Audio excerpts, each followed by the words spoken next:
All right. All right, everyone. Steve Metrics here of No Debate Sports with yo boy. DJ Triggs. Wait, it's And weird. Let's go what? that way. Oh, Oh, there we go. Yeah, switch it up.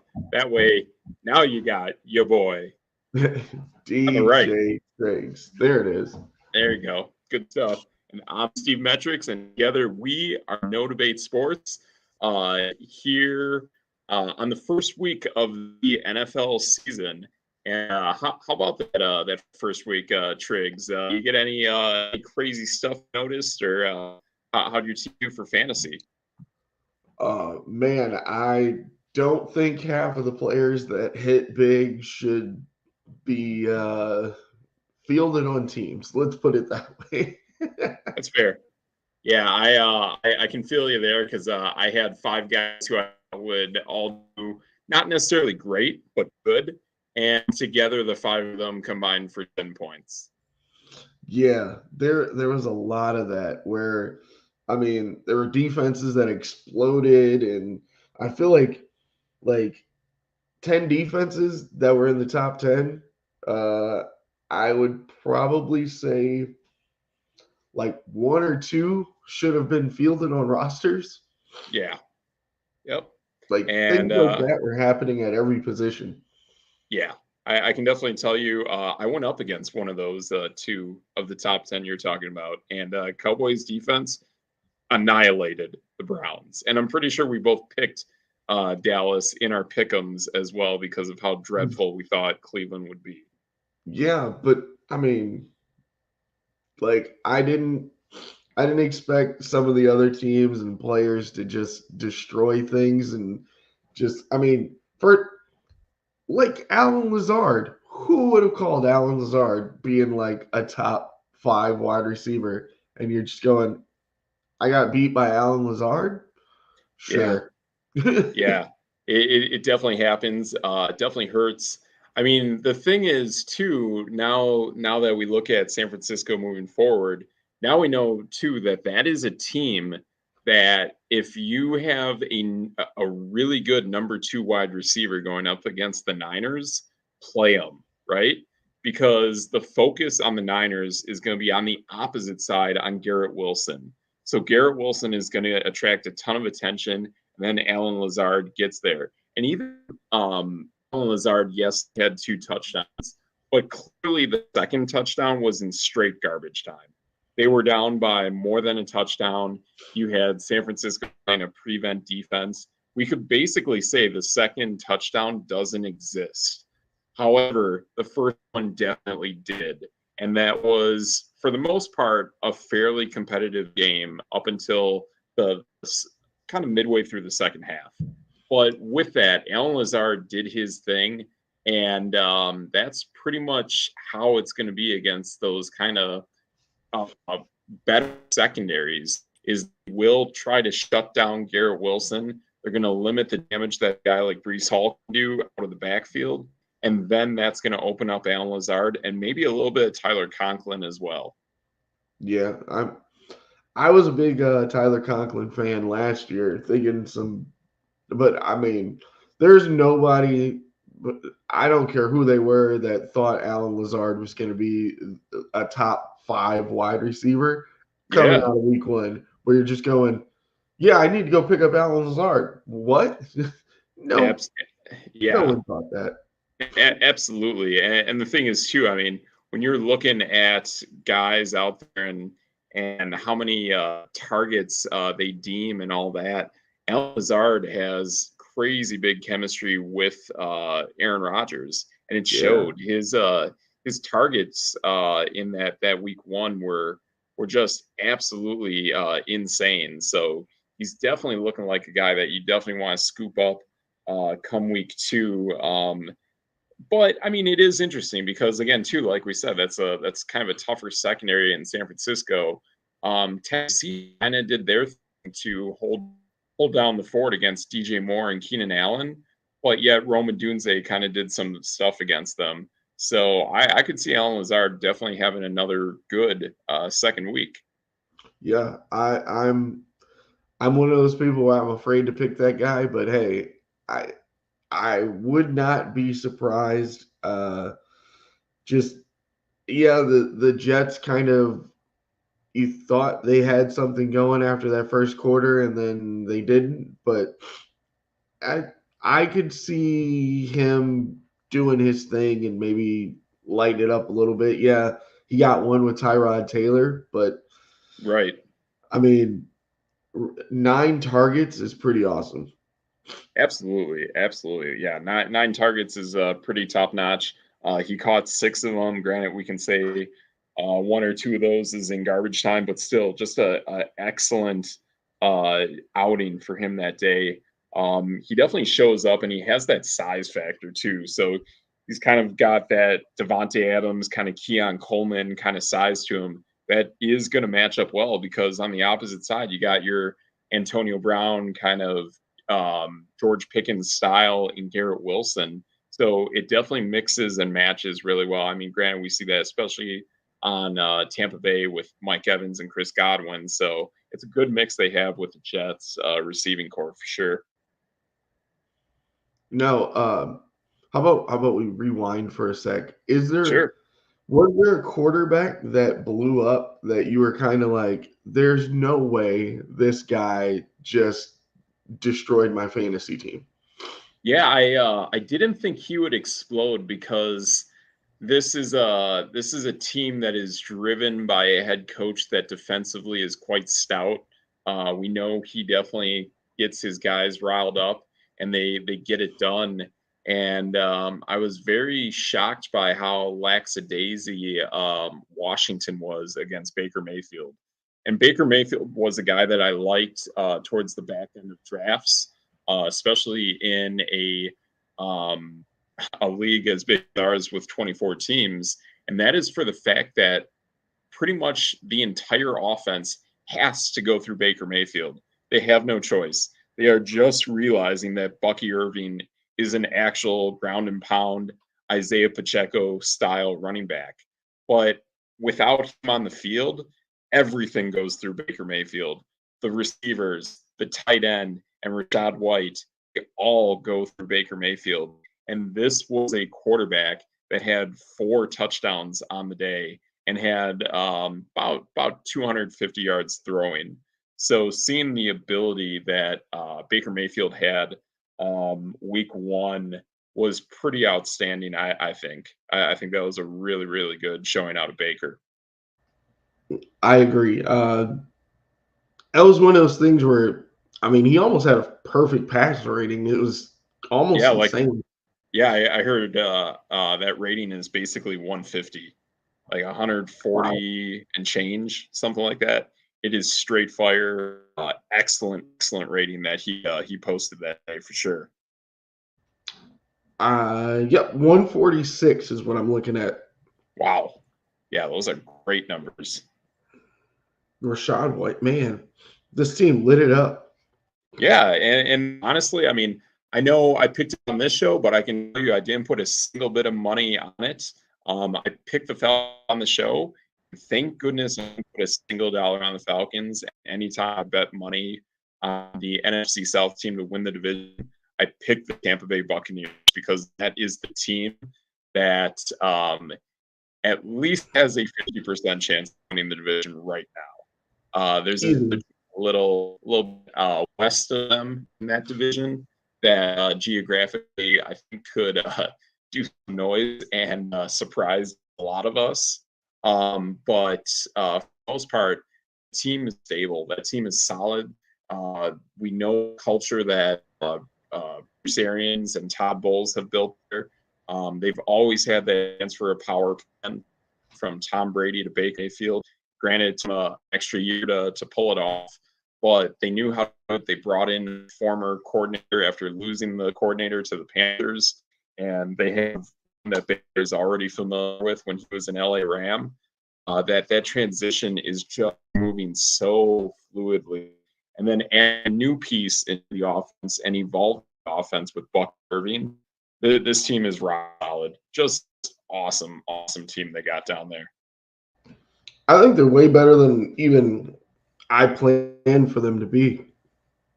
Yeah, absolutely. Yeah. I mean, I'm a little concerned with, I think everyone downplaying the New Orleans Saints. And we'll get to that, but man, just look of Tampa Bay Week 1. They are clearly at the top of that division. Yeah, Mike Williams and Godwin killed it. Absolutely. Absolutely. How do you feel about White though?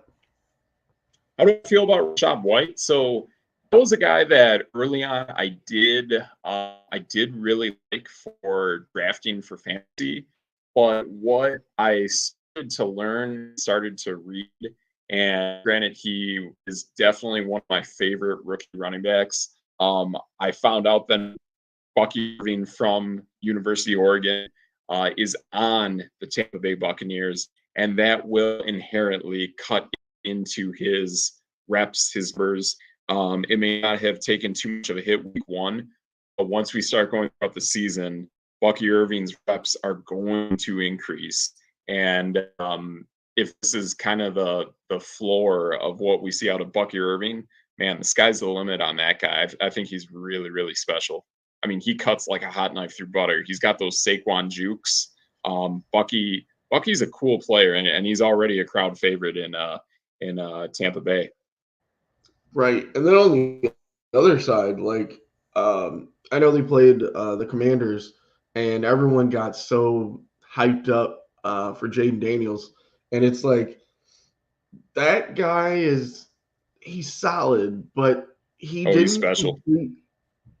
To me, he didn't complete any like throws to receivers. Yes, yes. I mean, I think uh, there's too much pressure for him or there's too much of Cliff Kingsbury trying to make that guy run all over the place.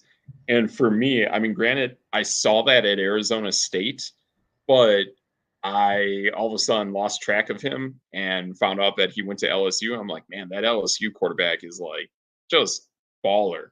And when I saw him at LSU, he was throwing left and right. I really never saw the guy take off. I think his play caller at LSU, gosh, I would have thought that it would have been Joe Brady, who's up in Buffalo at the time. But that play caller to me at LSU was much better than the one we saw at Arizona State, ironically, with Antonio Pierce.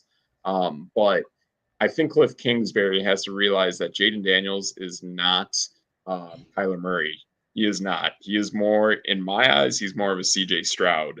And I think that's the style that they need to really focus on because he has good guys to throw to. He has McCaffrey. He has the guy who is from North Carolina, and you have scary Terry McLaurin. And you got two pretty good tight ends, if not three, up there in Washington. So you got guys who can definitely catch the ball and make life easy for Jaden to throw it. right. And to me, the fantasy points that he got are kind. I mean, he was the number 3 fantasy in or number 3 quarterback in fantasy this past week. Right.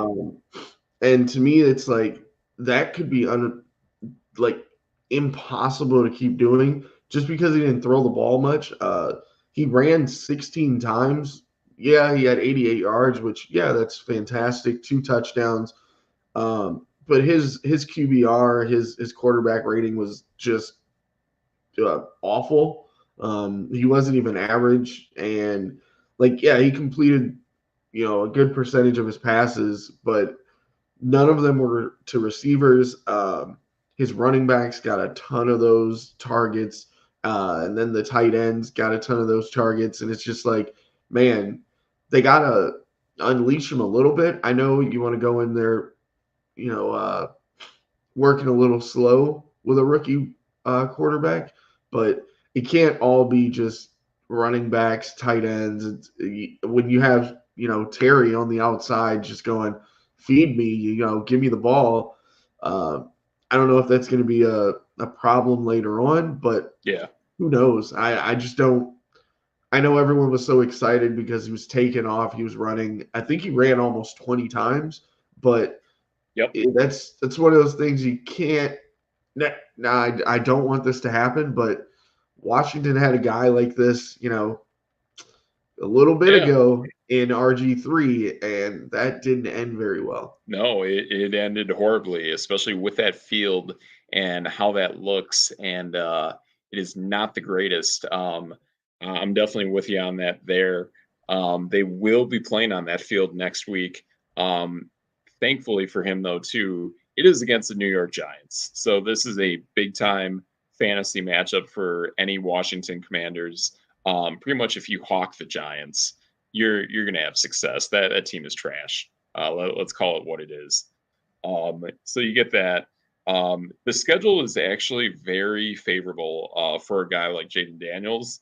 And the great thing about that, too, is you will have him every week of your fantasy season up until your last week before your fantasy playoffs. So it works out really, really nice for Jaden Daniels fantasy wise. For the most part, too, he's not playing against a lot of tough secondaries. Um, he is going to come across two of them towards the back end of the fantasy regular season. Actually, he might come across four now that I look at it. So he finishes up the fantasy regular season with Pittsburgh, Philly, Dallas, and we know Tennessee's got a tough secondary as well. They just played really well against Caleb Williams. And if it weren't for the Chicago Bears defense and defensive special teams, Tennessee wins that game. Like Tennessee is no joke, straight up team, pretty solid. Like Tennessee obviously should have won that game. So you're going to see Tennessee start stealing some wins here and there, especially against younger rookie quarterbacks. Yeah. So Tennessee might have fallen under my I'm not going to touch anyone on this team list. Yeah, Tony Pollard had a solid game where he was averaging 5 yards a carry, but Yeah, like Will Levis kind of hurt my soul, like on the inside, where I yeah, was like, oh man, Will Levis is gonna have this shot. You remember we were talking about all the weapons they had, and it's they like, do. Yep. oh man, jeez. Yeah, and looking at Will Levis, looking at the schedule that the Titans have out of the gate, it is a brutal, brutal schedule. Just even bring this up here, and not only that, he gets hit hard early with an early season bye to make things even worse. Depending on your league size, depending who else you're relying on to play quarterback for your team. He just went up against Chicago. Life doesn't get too much easier against the Jets. However, we did see a little banged up secondary out of Sauce Gardner. It took a little while, but we did see Purdy and that offense get going against the Jets. So it did work out well. Your Green Bay Packers. I mean, granted, I don't know. Like that might be another one that goes bad for him because, to be honest, for a good portion of that game, Jalen Hurts did not look good. He did No. not look good at all. Just kind of the ball kind of ended up going the right way at odd times in that game. So it is what it is. Miami could be good, it could be bad. There's still weird parts of Trevor Lawrence in that game that I just don't understand. I feel like that guy should be much better than what he is, but he's not. And then you hit the bye week. Um, it's really weird. This is a really weird schedule. Um, I don't I don't know what to make of it. I see green, I see red, but I see weird timing of games. I'm just confused, and we're gonna have to see how this goes. But I'm with you on this, man. I think this Tennessee Titans ride is gonna be really, really choppy, and I think by season's end, I think this is clearly going to be the worst team in that division. Yeah, I mean, wow. Like, I don't even have words for it almost where he was so bad. Now, I mean, it kind of works out in, I guess, my Packers' favor, Yeah, but we got Malik Willis from them, who he beat out. absolutely, But then it absolutely. also makes me go, man, what did they see in this guy over Malik Willis? I mean, we Right. were drinking the same Kool-Aid, so I can't really like we Yeah, thought Will Levis had something in him. he does. Um, He's got when chemistry with Calvin Ridley. I'll tell you that. yeah, I mean, 7 targets was pretty insane. Yep. Yep. So maybe Calvin Ridley might be the guy, but then you have D Hop, you have Tyler Boyd. You don't have D Hop. D Hop is Right. banged up. He won't be playing this game Yeah, coming up. Tyler Boyd is definitely one looking at that. Man, if you need to grab someone, you might do that because that number one Sauce Gardner, if he's out there, he will hawk Calvin Ridley. right. So Tyler Boyd is probably a guy that you might want to ride with in week 2, just for a streamer. You gotta play him, bench him, drop him. You might take a look at Tyler Boyd actually. Right. Oh, hey, I mean, if you're desperate and you need a guy, yeah, maybe I might be in I'm the desperate. I need several guys actually at this point. it might be one of those where I'm like, I don't think I can touch anybody on that team because Okay. if Will Levis isn't going to give me anything, I have no idea. Tony Pollard was the star on that team I know. this past week. Like, And I thought the world of Tajay Spears. I feel like this might be a week that maybe he explodes, but man, I don't know what the heck is going on with this team. I think I got to cut. Well, oh man, but that's the thing too is like, oh, man, actually now that we're talking about this, I kind of think I can't. Oh man, I can't do it because man, we just saw Jordan Mason run through the Jets like a hot knife through butter. And week 3, you play the Packers, who Saquon Barkley just ripped to shreds. And then week 4 is Miami. And we just saw Miami get gutted by both Tank Bigsby and Travis Etienne. All right, pump the brakes. If you have Tony Pollard or Tajay Spears, I think you got to keep those guys. It was a tough week. Chicago is a great defense. Let's call it what it is. They are one of the best defenses in the NFL. They won this game because of their defense. Just honestly, like, fork it up. Week 1 is weird. There are some oddball things. Don't get like overreaction jerk tag like I kind of wanted to do with Tajay Spears. I'm telling you, I think you keep both those guys. They are going to hit against some of these teams coming up. The Jets, Packers, and Miami. They are all susceptible on the ground. Definitely give them another run. The showing here on Sleeper is that Indiana, Buffalo, and Detroit are good matchups. I don't know about Detroit, Indiana. Yeah, again, after the bye week, Joe Mixon just tore him to shreds. Buffalo just got gutted by James Conner. These are all things that are shaping up really, really well. That outside of the bye week and possibly Detroit, you're looking at really nice 5 out of the next 7 weeks. So keep those guys. okay, I Yeah. got one for you because Sure. we're gonna hop into your game. Okay. How do we feel about J.K. Dobbins? This might sound weird, but honestly, I lost track of the guy. I remember I didn't know what team he was on. I actually thought he was on the Ravens still. Oh, And I know that Kim and John Harbaugh bucked heads. And this goes back to was it last season or am I a season off like 2 years ago where he was playing against the Bengals in a playoff game and they were smashing it. And JK had excellent games in the regular season leading up to that playoff game. And then John Harbaugh just did not play him at all. And it was really awkward. And he came out, he spoke out against John Harbaugh. And that was it. I really wanted JK for fantasy. I knew Derrick Henry went to the Ravens, so I thought JK became a backup. And then I just lost track of the guy. Turns out he got dealt along with Gus Edwards from John Harbaugh to John Harbaugh's brother and Jim. And JK is awesome. Of all those weird oddball Raven running backs, he's the one that I like the most. That definitely can just do it on his own. He doesn't need another backup running back. He can do it on his own as long as he's healthy. He's had some really bad luck injury wise, but J.K. Dobbins is a workhorse. He's been in the league for a good handful of years, but even coming out of Ohio State, his tape at Ohio State is incredibly impressive as well. See, with him, I just could never trust those Ravens guys. And then the Chargers got both of them, and I'm Yeah, like, you got Gus Edwards and J.K. Dobbins. What? way to And make it more literally, confusing.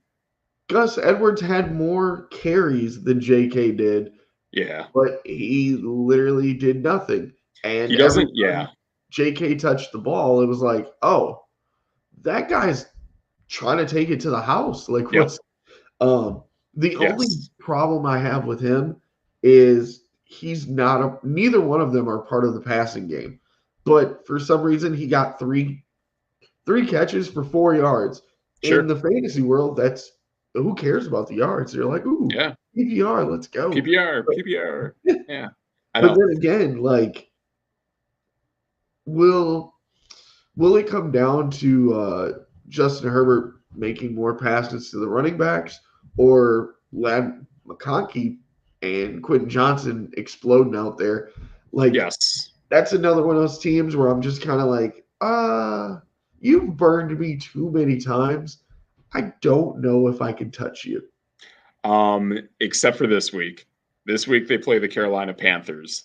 The Panthers Yeah. just got torched by Derek Carr and the New Orleans Saints offense, which honestly no one talks about. People talk about that defense, but that offense had the best offensive day of any NFL team. So if you can find a way to pick up guys off the waiver wire from the LA Chargers, this is the week. This is totally a week to do it. Like I think Carolina is a really bad football team that we are going to see more about. I thought they could have been good, but man, to just get blown out of the water by a team that offensively is already should be having issues but isn't.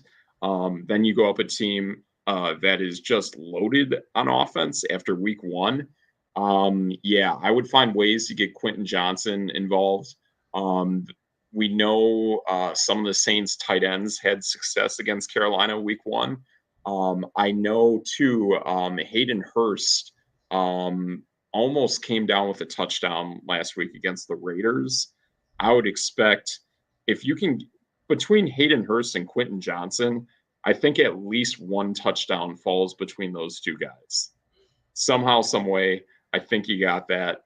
We'll see how much Joshua Palmer fits into this offense. I really, really like Lad McConkey, and that was my game plan at the start of building my plan for fantasy was to find a way to get Lad McConkey and get Justin Herbert, and then you had some weird injury stuff, and it just all fell apart. Yeah. Like, let's this is gonna sound very strange because I'm gonna talk Sure, about your Raiders here. I Uh, know. if I told you a quarterback threw 25 out of 33, 257, he had a touchdown and interception, you would kind of go, okay, that's not a bad it's not a bad week. Yeah, And then I go, it was Gardner Minshew and they only scored 10 points. You would kind of look at me and go, wait, how did they only score 10 points? yeah, I am so confused by the entire Raiders offense that I'm yep. like, this looks like they have highlights on top of highlights, and then it's like They scored they 10. didn't score. And I can tell you exactly who is responsible for that. And it's going to come as a shocker because we absolutely should have gotten more, just like you pointed out. And instead, our defense got gassed. And the person that's responsible for both is the head coach, Antonio Pierce.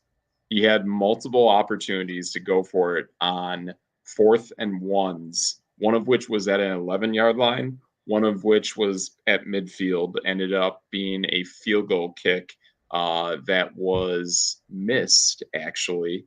But the 4th and 1 at the 11, he passed on, went for a field goal kick, made it. But the thing is, too, whether you make it or you don't, immediately you put your defense back on the field.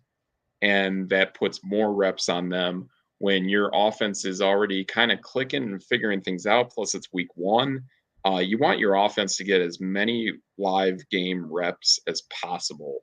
And especially when you're that far into another team's territory against a team that has a far better quarterback than you do, you have to stay out on the field as much as you can. And Gardner, like for fantasy moving forward, Gardner Minshew and Devontae Adams straight up have chemistry. They look really good together.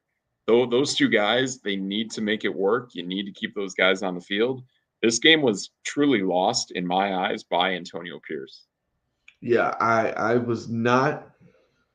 I love me some Gardner Minshew, but I Yeah. did not think he was the like. Even if you look at it, Yep. he was the 21st ranked quarterback. But like watching that game, you're like, oh man, Gardner Minshew is putting on a show here. And then Yeah. Absolutely. like I said, if you did not know the score, you'd be like, oh, yeah, he probably put up a good 20, Right. 24 maybe. Yep. And you're like, oh, 10. Yeah. Well, who'd they play? The Chargers. Yeah. Huh. 10? Exactly.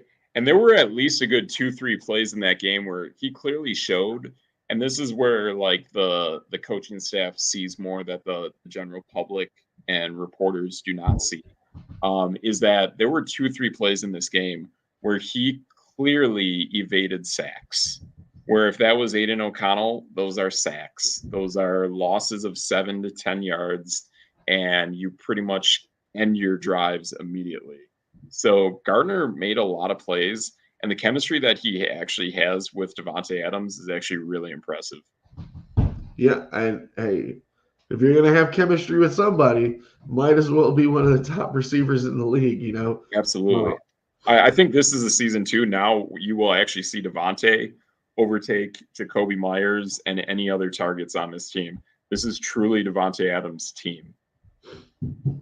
Okay. So I do have a weird wide receiver that I'm kind of like, and I know a lot of people are probably gonna see him on the waiver wire and go, ooh, I should maybe pick that guy. Oh, there's one I got for sure. Um Alec Pierce. How do you feel about Alec Pierce? I actually have always liked Alec Pierce since he came into the league out of Cincinnati. He was Desmond Ritter's number one guy in Cincinnati. Ritter really was not an NFL quarterback. He's a backup or something, or maybe he's playing XFL or somewhere. I don't know. Yeah. But Alec Pierce is like he's got size. He's like a thinner but just as tall but way faster Alan Lazard. That's pretty much what I see. Like the guy's got like legit size. He can run everywhere on the field. I believe he actually had more go routes than any other player in the NFL last season. I mean, or maybe just Tyreek Hill beat him out. Yeah, like he is everywhere on the field. Gardner Minshew slung it to him a lot last season, so he can make it happen. To me, he's also like a combination of like a Will Fuller and like a Hunter Renfrow in a way, kind of Jordy Nelson-ish in a way too. But we're talking like 50, 60 yards downfield. He actually caught a pass in this game that it didn't show up as long as what it was actually yardage wise, but he actually caught a 70-yard bomb from Anthony Richardson. Straight up bomb. I mean, basically Richardson chucks it up. It goes out of camera view. It goes that high up, and Alec Pierce high points it and takes it down. He's pretty much right at the goal line when he receives it. Pierce is a guy, he actually played on my fantasy team towards the end of last season. But Pierce is a guy that he doesn't need many reps. And that's the thing. Like Will Fuller was the same way with the Texans, where DeAndre Hopkins was the guy killing it. He was just basically getting you 20, 25 points a game. And then all of a sudden, Will Fuller shows up for 2 catches for like 140 yards and 1 or 2 touchdowns. And boom, he's right up there with DeAndre Hopkins. Alec Pierce is going to do the exact same thing. He's going to get you 3 catches, and he's going to have the most numbers on the team, or he's going to have fantasy points that are just as good as Michael Pittman, Joshua Dobbs, or anyone else on that team. Alec Pierce is a heck of a player, and you don't need much volume out of that guy to get what you need. I really like that comparison of Will Fuller. I wasn't ready for that, and that caught me off guard because literally that's exactly what happened. I mean, Yep. Richardson, which he's everyone's Cinderella right now. I mean, yeah, he lit it up, being a top 5 quarterback in fantasy. But I always tell people, like, just because someone's amazing in fantasy doesn't mean they're amazing in like real time football. Yeah. Anthony Richardson completed 9 passes for Right. 212 yards, and like 125 of those were to Alec Pierce.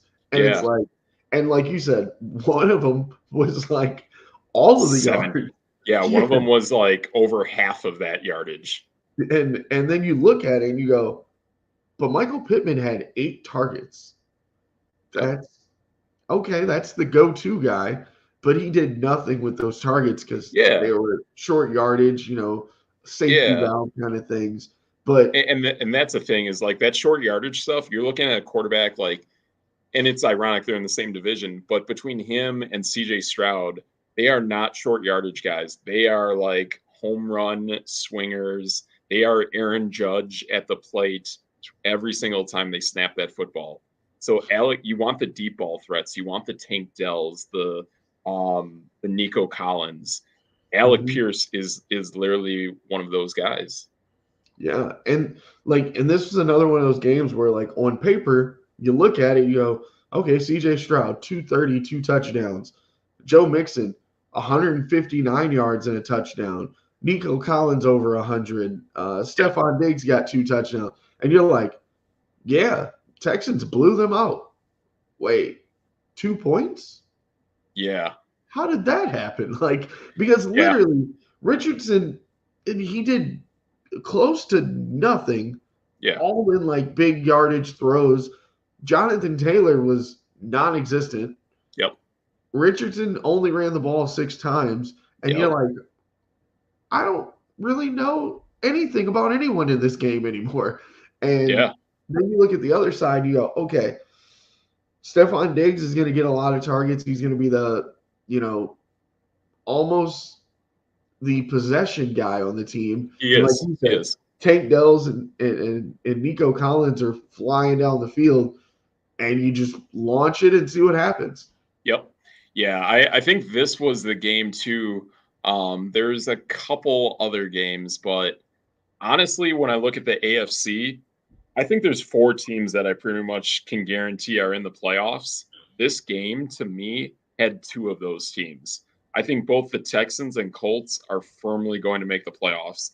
This was the worst game we saw out of Richardson and Jonathan Taylor, and they were neck and neck with the Texans. Yeah, Like that tells you everything. This team is fantastic. it was almost shocking. Not gonna Yeah. lie. Yeah, I really like what I see out of the Colts already. I think that's an excellent, excellent playoff team. All right, I got one for you that's gonna probably make you pull your hair out. How is Kyle Pitts a top 4 tight end in fantasy right now? Yeah, and I thought this was actually kind of odd. If you actually really look at just about everyone in week 1, if they were a tight end, and I started 3 of them, so I know how this plays out. Um, there's really only one tight end that actually had a great week 1, and that is Isaiah Likely.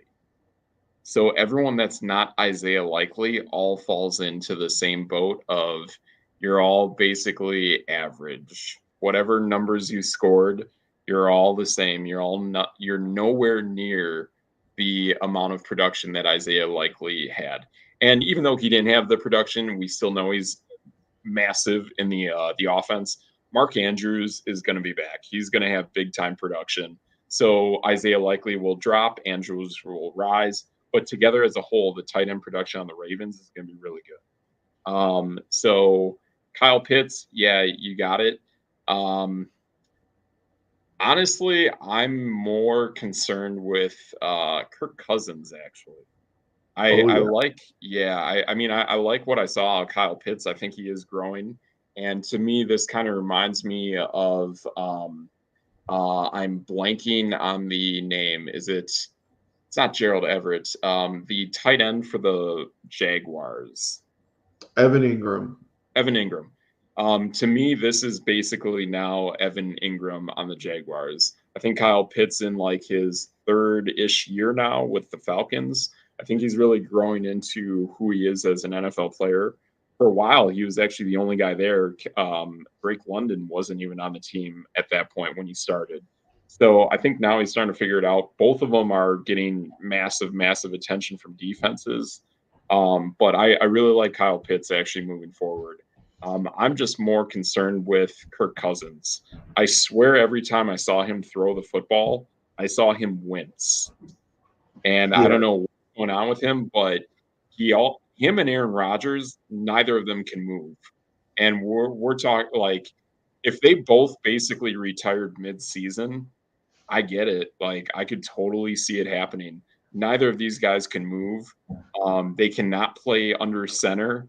There's a lot of concern. I think if you have Bijan Robinson or Brees Hall, like it's going to get really concerning as this season goes along because teams are going to start putting 8 guys in the box and say, "All right, Aaron Rodgers, all right, Kirk Cousins, beat us with your arm," and you can't. You just can't. So they're going to stack guys in the box and make sure Bijan and Brees Hall can't do it. Yeah, and I mean, I'm going to give a little bit more leeway to Aaron Rodgers just because at least we saw Alan Lazard go off, Yep. and Garrett Wilson's a stud, He's a but monster. like the Kirk Cousins that we thought Atlanta was going to get, like I mean, neither of us were.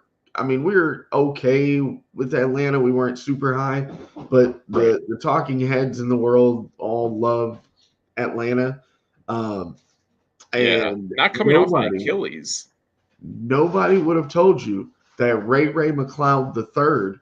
Like, do you know that Key and Peele skit where they're like saying their names? Oh yes, it's the best. Like Ray McLeod the third sounds like a name they just made up and put on there. Yes. Like, but guess what? This guy led the team in targets, yards, and receptions. Okay. Ray McLeod the third. Got it. Yeah, that tells me everything on this offense is a disaster. Just an utter disaster. I mean, if I would have told you that just watching this game that Arthur Smith was still calling the offense, you'd believe it. Yeah, I don't know who's calling the offense, but it's a former LA Ram. Figure it out. Yeah, it is another Sean McVay disciple, but clearly it's probably the worst of the bunch because what is going on with Kirk Cousins does not look right. To me, he looks like a guy who should pretty much just take the money and run. That's no debate. That's a great idea. Just take your money and go.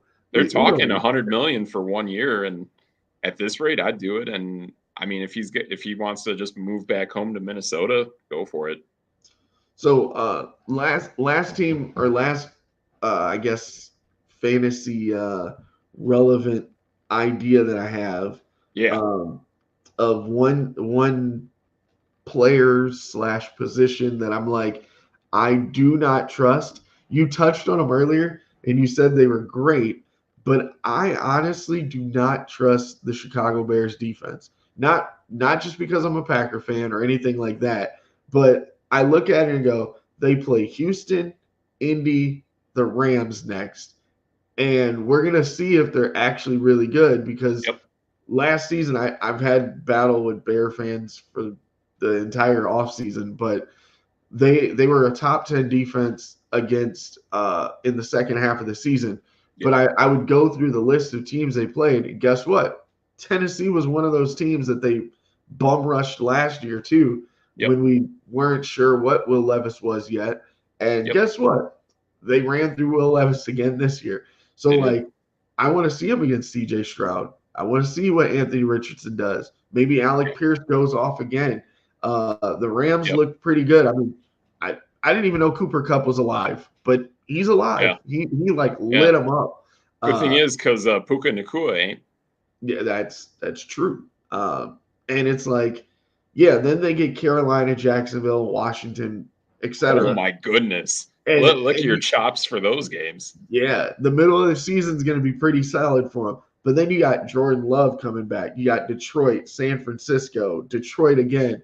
Jordan Love again, and Yep. it's like by the end of the season, they might be unplayable. Yeah, absolutely. Yeah, they could definitely fall from grace if that really starts to happen. And you're right, it's going to become very evident over the next 3 weeks how they are against Stroud, how they are against Richardson, how they are against Stafford. It will show right here, right now. Um, they are none of those guys are Will Levis and friends. They're just not. Like Will Levis and his gang of misfit toys, like they're nice pieces, but we're talking about teams that are like playoff teams, like really good playoff teams. So that's what Chicago is going to go up against. And like we pointed out, Chicago did not win that game because of Caleb Williams. They won No. that game because of the defense and defensive special teams. And that will be put to a total test in the next handful of weeks. Wait, do you mean 93 yards passing didn't win the game? It does not win a game. It Huh. absolutely does not. I might have to clip this exact quote right here and send it to all Bears fans. You got it. 93 yards does not win a game. It does not. However, it could win your fantasy game if you have George Pickens and he's getting passes from Justin Fields. That works. Oh, now That we're taking works. shots. It does. Like George Pickens and Justin Fields, that's the one great point of that offense. Hey, somebody on this panel was really high on George Pickens. And I was not. Yep. Hey, do you got any more fantasy things, or should we get into picks? I do have some fantasy waiver stuff, but Ooh, let's do the picks first. picks first. Yes. Exciting. Yes. Well, I pick anyone that's a Bears quarterback. I'm kidding. Never. There you go. Never going to do that again. Okay. So, what about Buffalo, Miami? Where you at? So Thursday night. Buffalo, Miami. This is kind of a tweener. Basically, both. I mean, we knew they were going to get hurt. We just didn't think they would both get hurt after week one. Both of the starting running backs for the Dolphins are out. However, they do make sure they have a squad of guys that run like 4-3. If you run 4-3, you're going to play on this football team. That's just how it works. So Tyreek Hill is still in. There's also beat up Jalen Waddle. So this is going to be a weird game because like this isn't like Miami and Jacksonville, how Miami knew they could get ahead. This could be a team that knows how to play them. I think Buffalo is going to figure this one out. They're already figuring out that offense. Their defense has speed. They know how to play against Tyreek Hill. I will take Buffalo. However, there are good things from Miami in this game. I'm going to go with you. I'm going to go Buffalo just because of the banged up team that's coming in. It's too one-dimensional. Yeah, I don't really. I'm gonna be honest. I don't really trust Buffalo all the time. They did just let Arizona put up 28 on them, and we called that. We thought that was going to happen. We thought Arizona was going to have a really good day, and they did. Yeah, and like most people can't name any of the pass catchers on the Cardinals, but they lit Buffalo up. They did. They lit them up with the human Dortch. Yep, that's clever. Oh, I might steal that one. Yes. But yes. Yeah, I'm definitely gonna go Buffalo on that one. Yep. Next we got the Raiders. Man, 10-point underdogs against Baltimore. Yeah, this one's rough. So the thing is too, we did play Baltimore not too long ago to open a season, and we won that game. So that was kind of odd. That team. I don't know if they had Zay Flowers. What was it last season? It might have been last season. Ooh, not But sure. yeah, we did win a weird early game against Lamar Jackson not too long ago. However, this is a different look. Honestly, they could have won that game against the Chiefs. And knowing what J.K. Dobbins just did to my Raiders, I am very concerned. And they're going to have to know how to call an offense in this game for sure, because you cannot keep putting Lamar Jackson and friends back onto the field. So unfortunately, as much as I want to pick my Raiders, I think that whole run game, and I'm even seeing both tight ends are projected to do really well for the Ravens. I think there's going to be way too many yards rushing coming from the Ravens. The Ravens are going to do it. Yeah, I'm not even going to put any analyst like hat on or anything. Just going to say Ravens are probably ticked off about some of those calls from Yeah, last week. absolutely. They were going to win that game if Likely didn't just have his toe sticking out of bounds. Yeah. Chargers and okay. We're just gonna pick the Chargers against Carolina. Oh yeah, and like I said, there were 4 teams in the AFC that told me last week that they're playoff teams after week 1. The Chargers are one of those teams. I was incredibly humbled and impressed by that Chargers team. They don't have a lot of guys that are really starters, but they're starting, and it's an incredibly well coached team. And Harbaugh flipped them in one off season. Yeah. Speaking of teams that are, I think, legit and they will take care of most teams that are not very good. Yeah. The Saints at Dallas. Yeah, the Saints at Dallas. Uh, I think this is definitely going to be a reversal of course from the Saints, and Dallas is way better than what we thought. Way Yeah. better. I've really liked the offense, especially since signing Dalvin Cook. But from what I've heard, everyone has said that Mike Zimmer has flipped that defense. And especially towards the end of last season, that defense wasn't that great. But Zimmer has really flipped it. And if they have a great defense and a great offense, the only other team in their division that can say that is Philly. So Philly and Dallas, they're both going to show up out of that division in the playoffs. Yeah. Dallas all the way. The Yep. Saints kind of did their thing. They got their hoorah, and we just kind of talked about how, you know, yeah, maybe Derek Carr, sure. Yeah.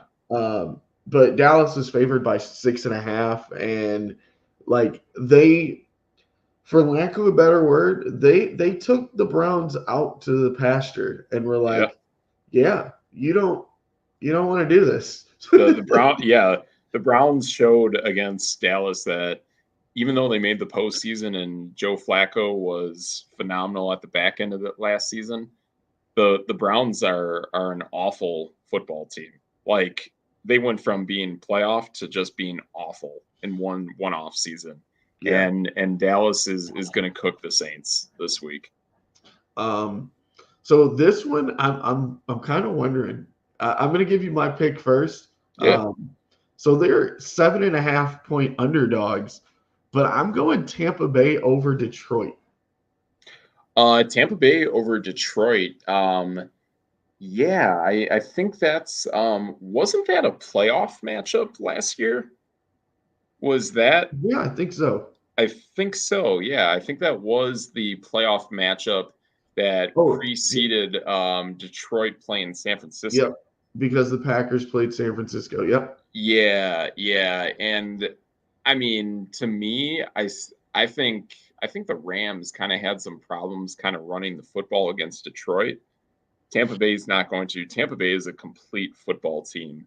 And there are still parts with Detroit that I still think that if they start to lose a couple wide receivers and one of their running backs, I think they're done. I really do. I know everyone thinks the world of Detroit, but I'm telling you that team is much shallower on offense than people think, and they're lucky that Green Bay, the best player on offense that went down for them was the quarterback because the rest of Green Bay is loaded.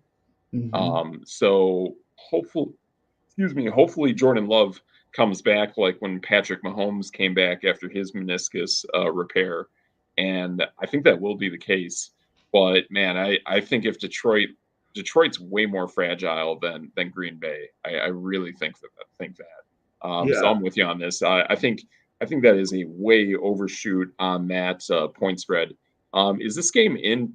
Or actually, I believe this game's in Detroit because I'm pretty sure I can name all three games that Detroit plays outdoors, and Yep. Tampa Bay is definitely not one of them. Yeah. It's in Detroit, and Yeah, like to me, that kind of almost makes me favor Tampa Bay a little bit more. Like, yeah, so just watching that game, like Baker Mayfield was the man this past week. yep. I mean, They looked four polished. touchdowns, just lighting it up. Yep. The Rams had this game won, and Matthew Stafford and Cooper Cup lit Detroit up. Like Yeah.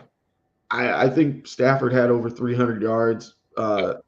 I think Cup had something ridiculous like 20 targets. Like Wow. Detroit knew where the ball was going and still couldn't stop that guy. Nope. Nope.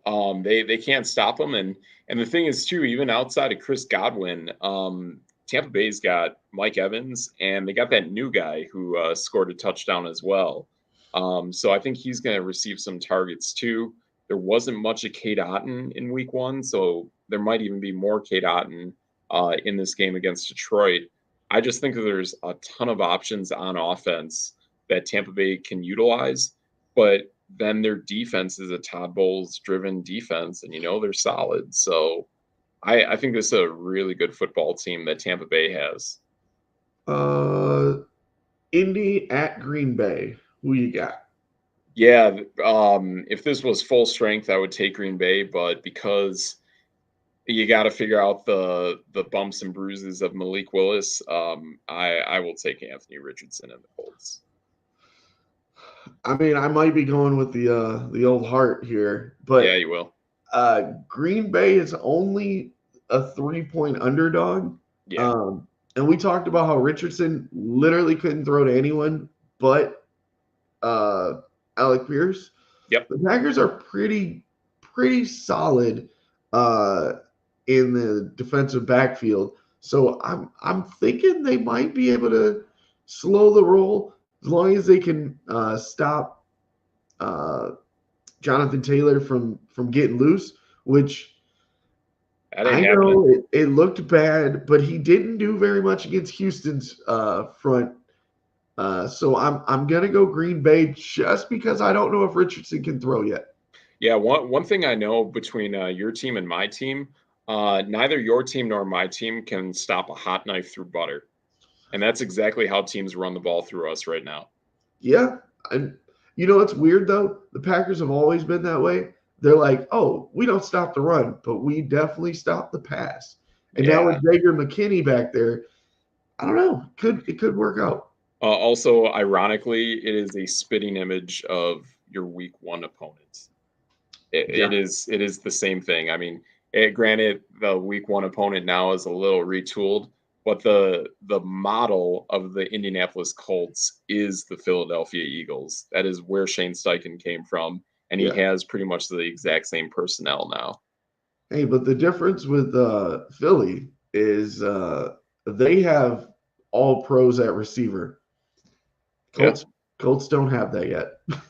they they they they they kind of don't, but man, they can get big plays, and too, like I do like that defense. And that defense did just have to go against CJ Stroud, which is pretty tough. It's going to be a lot easier against Malik Willis.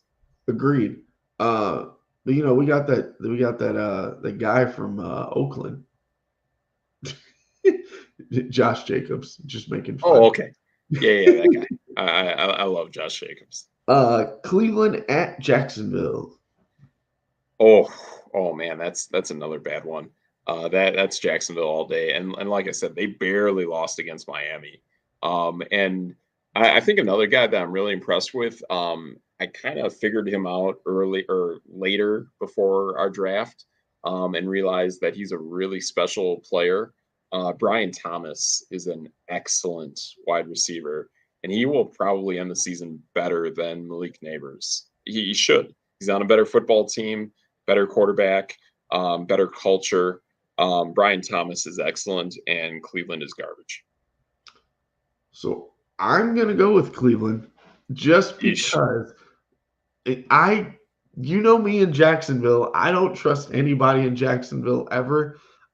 They're gonna have to win like 10 games before I ever go, hey, they're kind of good. Like, just nope, not doing it. Yeah, Can't I do it. think they'll probably be the eighth best team out of the AFC. Yeah, Um, but Cleveland is bad, man. They're a yeah. really bad football team, and Oh, I know. I hope this is a game that can further tick the clock to getting rid of Deshaun Watson. And I am with you there. That is the only thing I see out of this. But I mean, as much as we thought Jacksonville did a bunch of good stuff, they did only score 17 points. So I'm kind of like, maybe. San Yep. Francisco at Minnesota. Oh man, this is exactly what we were talking about. We all talked that Minnesota would actually have a really good defensive fantasy week, week one against the Giants, and then pretty much lay an egg against San Francisco. They Yeah, will lay an egg against San Francisco. yeah. I was pleasantly surprised by Sam Darnold, but now you actually have to play a real football team. You do have to play a real football team. Uh, Yeah. so let's see. Seattle at New England. Yeah, I know things went well for New England, and you're going to get that every now and then, especially against a team that's kind of funky like the Bengals, that are kind of weird. Figuring out week one, especially Burrow coming off that wrist surgery. But I'll tell you this: Seattle's loaded. Seattle is a really good football team. I think they are right now one of the top three to four teams in the entire NFC. I think they will absolutely crush the Patriots. Wow. I did not see that coming. Uh, so I have been flip-flopping with this game. Seattle's only a 3-point favorite. I'm only going to go with New England because they're at home. Uh, Seattle didn't really impress me very much with their win over Denver. Yeah, they shut down Bo Nix, but like Bo Nix was barely throwing the ball past the line of scrimmage. Like I Yeah, think his long was like 20 yards. yeah, And the Patriots, they kind of came into Cincinnati and said, "Hey, we're going to give the ball to Ramondre Stevenson, and you have to stop him." And they yeah. did not.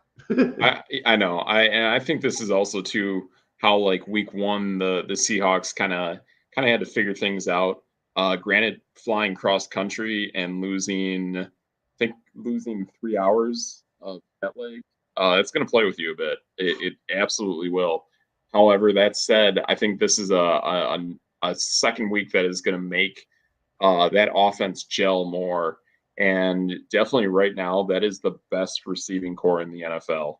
And that will absolutely put New England to a strain and a test that they might not ever see outside of games against Miami. I agree. The only problem I have with Seattle is the guy that led in targets and receptions and yards was Tyler Lockett. Okay. He's great. He's a I, great wide receiver. I think he's really good, but when people, order, they usually go DK, JSN, then Tyler Lockett. That And kind of no, that's not the order. confusing. Yeah, the order is still Tyler Lockett, number one, You think he's then D, number one? Oh yeah, yeah. No way. In terms of defenses scheming against that receiving core, Tyler Lockett can do it, man. Like he can really do it. It will probably not end up that way, But Tyler Lockett has had a career that's kind of Jordy Nelson-ish, where he's just all over the field, catches deep bombs, catches deep passes, underestimated. Ironically, went to Kansas State just like Jordy Nelson did. But like Lockett's a heck of a player, man. Like all three of these guys do massive damage. And if you don't account for one of them's gonna show you up. And Lockett can do it. I believe in the other two guys. I think JSN really takes a step up. But yeah, this receiving core is pretty dope. The Jets at Tennessee. The Jets at Tennessee.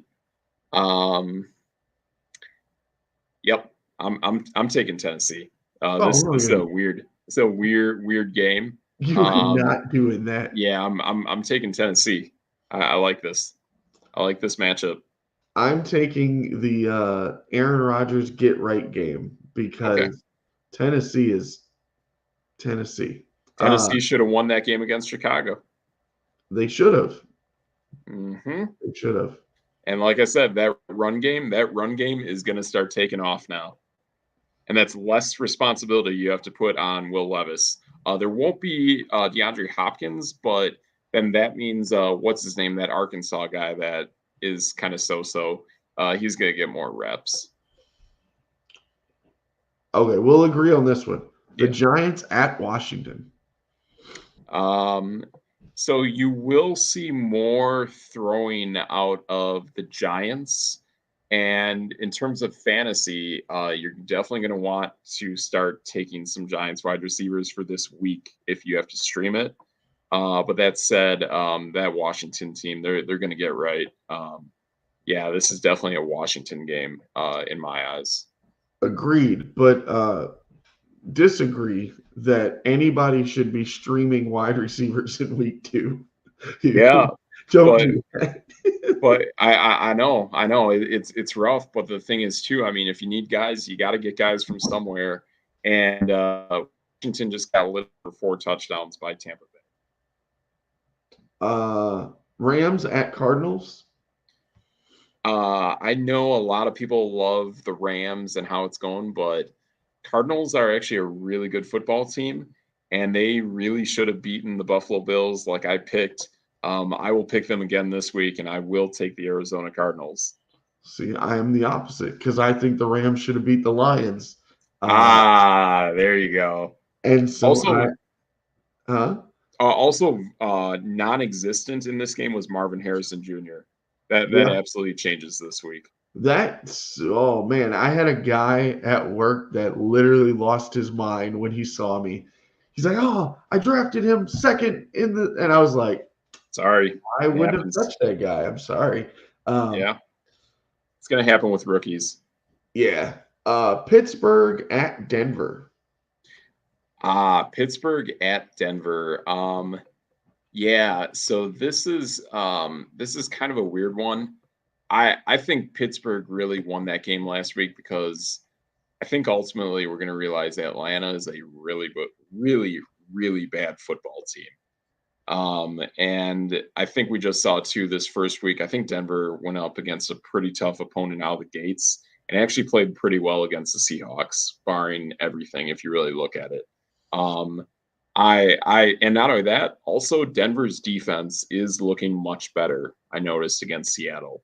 So I think this is pretty much all around a really good game for the Denver Broncos. I really like them winning against Pittsburgh. So I'm not gonna lie to you, I just kind of switched my pick in my brain because I was like, what was wrong with last week? Oh, that's right. Pittsburgh played the Falcons. And they didn't score 20. Nope. The Broncos played Seattle and they scored 20. That's the only reason I'm taking the Broncos. Yeah. No like real reason, rhyme, none of that. Yeah. Just gonna go that way. Yeah. It's gonna be an ugly game though. These next ones could be a little easier. Cincinnati is 6-point underdogs against Kansas City. They are 6-point underdogs against Kansas City. And that is interesting. Yeah, this and this game is where is this game being played, by the way? Kansas City. It's being played in Kansas City. Wow, they get back-to-back home games against historical tough in-conference opponents. That's pretty weird. I like the swagger that comes with the Bengals, and definitely wanting to get a get right game after the Patriots debacle. I will take the Bengals, and here's the other thing too that got overshadowed from that Patriots game. I was also a recipient, like I said, I had 5 guys combined for 10 points. One of those guys could have gotten 8 out of 10 points. Well, he could have scored 8 points by himself, but it got overruled barely by a bobble late into the reception in the end zone. Mike Gesicki is I an knew it. integral. Yes, that's my guy, man. I love Mike Gesicki. I will ride or die with that tight end throughout the rest of the season. After what I saw in that game against the Patriots, I'm telling you, man, this team will get right, and the Chiefs are still kind of wonky. Again, too, we realized they probably should have lost that game against the Ravens, even though that was a great Week 1 game. I will take the Bengals. I think they're figuring this out, and I like what's going on with Gesicki in this offense. Yeah, I can't do that. Okay, yeah, I, that's fair. I just the Bengals they they just looked wrong. Yes, they Zach did. Moss, I, I don't know if he can find a hole on offense. Yes, I did see that against the Patriots. I know exactly what you're talking about. And like I said, Ramondre Stevenson just murked everybody on their defense and just said, "Hey, our quarterback can't throw from here to there. Can you stop me?" And they Yeah, couldn't. that is exactly true. I will tell you this. I don't think there's a running actually, you know what? Yeah, scrap everything. I think Gesicki gets better. I'm gonna flip this mid pick. I'm gonna go with you and the Chiefs. Here's the reason why, and I totally forgot about it, and especially you made the big point right there. I think the best running back in the NFL this week will be Isaiah Yeah, Pacheco. Pacheco. Yes. Absolutely, man. What I'm saying. Exactly what just happened with Ramondre Stevenson. Your guy, Isaiah Pacheco, a guy that I really like as well. Ironically, being a Raider, I see the guy twice a year, and I see him in other games as well that are in prime time. I think Isaiah Pacheco has probably the best week of any running back in fantasy this week. Okay, just because of pure hatred and their 7-point dogs, Oh, gotta go Houston over Chicago. yeah. The other thing too that people don't realize, and this is why they are such massive underdogs, the only starting receiver that is healthy for Caleb Williams playing in this game is DJ Moore. There will be no Keenan Allen and probably no Roma Dunze. Oh, they could But all be healthy, and I would still pick Houston. ooh, if they were all healthy, I would still pick Houston because of, like I said, it was very lackluster from Caleb Williams against Tennessee. Yeah. You're going to see more Gerald Everett. So if you can get a Gerald Everett out there in waivers, get Gerald Everett because I know he's a tight end, but he's not really a tight end. Excuse me, he is a wide receiver. I don't even know if Caleb Williams knows what a tight end is, but uh, Atlanta at Philly. This one will be fast. Oh, that's just a massive mismatch. Yeah, just like bet the farm on Philly, man. Yep, That's free money. that's no debate right That's there. no debate. I mean, like this is like the guy. I mean, I don't want to see it happen, but this is like the guy a few years ago that had that playoff game. I think where it was the Chargers against the Jaguars, and then he bet like $1 million on the Chargers to win like 10,000, and then Trevor Lawrence stormed back and had a comeback in that game. This is one of those things that you might only have like a 3% gain, but in terms of investing a 3% gain is massive. So that's why you take Philly as a massive favorite. Yeah. Uh, That's everything. That's the Monday Night Football game. That's the Monday Night Football game. There you go, man. That's no debate. What do you got to wrap us up this week? All right, so there are a vast amount of waiver targets out there. There are guys that you can get pretty much are they're going to be gettable. To be honest, I know a popular one out there is obviously from my Raiders, Alexander Madison. What I'm telling you, man, as that game went on, it was Zamir White. So I know Alexander Madison might be a nice play, but again, too, this is the Ravens. I just don't feel comfortable with that pick right there. I think you have much better running back options that you can get. So I guess I'll just lead this off. These are the top waiver wire pickups I got in order. These are definitely guys that you will be able to get in any league. Um, Sneaky consolation, I don't have him listed, but you might still want to get him. Bucky Irving, we talked about him with the Buccaneers. That is a guy that's getting increased reps, and especially against a tough game on turf in Detroit, he's going to take off even faster than what we saw week one on grass. I definitely like Bucky Irving if you can get him. But here we go, 1 through 8. That's no debate. Number 1, Jordan Mason. Clearly, Christian McCaffrey has an Achilles issue. Like he probably overworked it, but this has been going on since the preseason. So we are probably in week 3 or week 4 of McCaffrey with a somewhat mild Achilles injury. So I would expect McCaffrey is probably out for at least another 2 to 3 weeks after this week, if not longer. They don't want to screw around with this. They want Christian as healthy as can be to make a postseason push.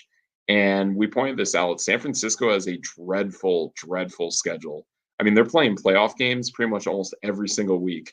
So it might be one of those things that if they can basically just hold off on Christian McCaffrey altogether, they're going to do it. And in fantasy too, we pointed this out. Like you got to be ready to put that guy on IR, and you better have his backup. And if you don't, then someone else is going to get him. And Jordan Mason is number 1. He is the number 1 running back option that you should get. And my number 2 option is also a running back for a different reason. This guy was not suited up because he is a rookie. And Mike McDaniels is going to try to save his guys, save the legs on these rookies, and save them until you have to go to them. They have to go to Jalen Wright. He is now going to be the guy. Jeff Wilson is nice. I've seen him in San Francisco. I've seen him in Miami.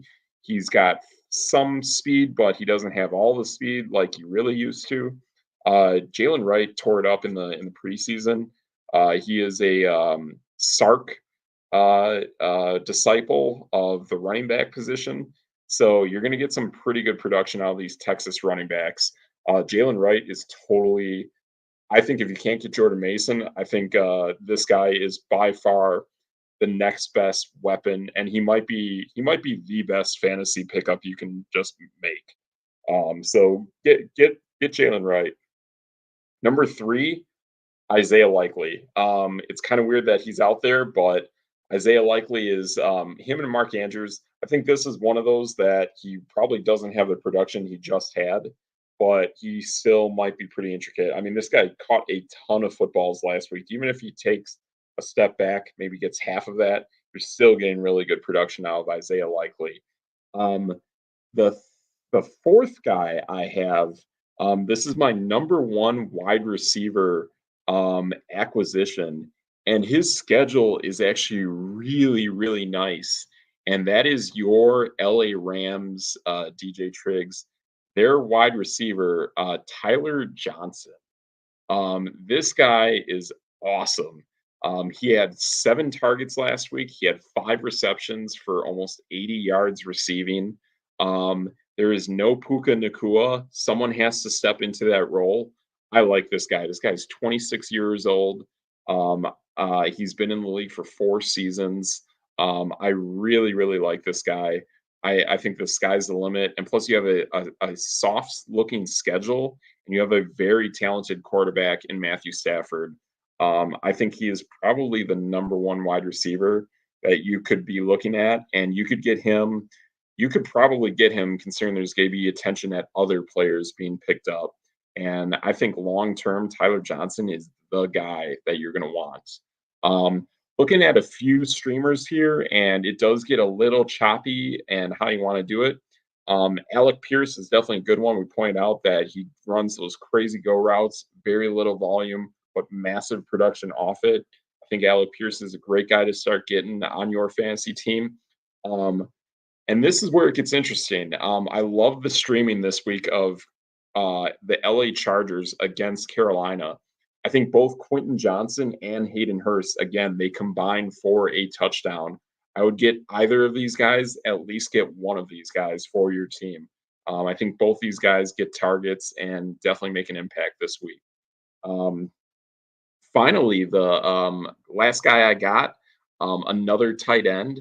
But again, this is going to be against a team that's pretty gritty and is going to work on shutting down the targets outside. I actually like Greg Dulcich against Pittsburgh.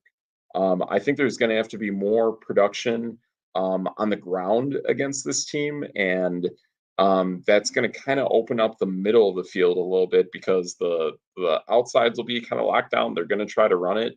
I think Greg Dulcich gets more open than most, and I think this could happen. And again, too, we just saw Kyle Pitts have success against the Pittsburgh Steelers. So I like Dulcich building upon that. And I think Dulcich has a nice day against the Steelers, just like Kyle Pitts had. That's no debate. Uh-oh. Hold up. I think I muted you or you had. It's okay. There we I'm go. listening to me now. There I am. I There you took go. some notes there. I definitely a couple of those guys was like, oh, I'm actually using that guy right now. Um, Yep. in one of my big money leagues, Sure. uh, I tell me if you like this name because I have Xavier Worthy and Brees Hall. I called it Worthy of the Hall. Nice. That is true. That is a Hall of Fame name team right there. That's no debate. So I'm thinking about moving Devon A. Chain out my lineup if he's not good to go, Yeah. and putting in Lad McConkey. Oh, totally. Yeah, Lad McConkey is awesome. Again, too, like he's a guy that I was eyeing. Even the dog agrees. Lad Yeah, McConkey is totally a guy you gotta go with. that was shocking. My dog doesn't bark very often. Oh, well, Lad McConkey. There you go. That's no debate. That's no debate. Mm-mm. Any more fantasy tips while my dog is Yeah, barking at no one? yeah. I mean, I don't know. Like, I think there's a lot of options, a lot of guys you can kind of start to play with. But the thing is, too, like, don't get too trigger happy on trying to just unload guys because they didn't pan out for you. And I'm definitely on a team that could be victim of that. I have both Zamir White and Tajay Spears, and it would be really, really easy to let go of both and just say I'm upset, I'm pissed.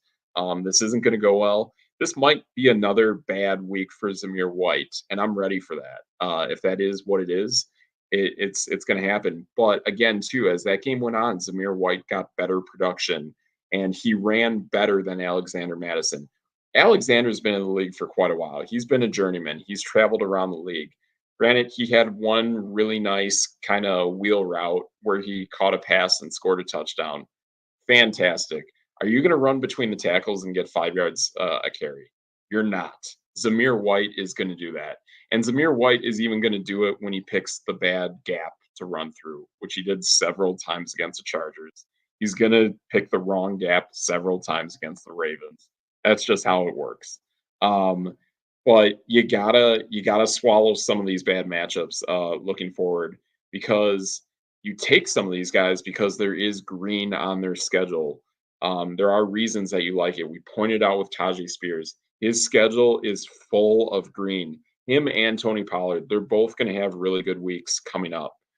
So yeah, you got some bad matchups, but don't get too trigger happy. Like, you drafted these guys for a reason. Give them some time. Let them work out. Let's see who they are. And if you drop them after 3 weeks, fine. But dropping them out of the gate after week 1, then that's you admitting that early in your draft you screwed up. And more than likely, you probably did not screw up. So let them play, ride it out, and see how it goes. That's no debate. That's no debate. Boom. So, boom. So yeah, that's that. I think we got everything. We got our picks. We got our guys that we like for the week, and guys that you should pick up for your fantasy leagues that are going to be heavily available out there.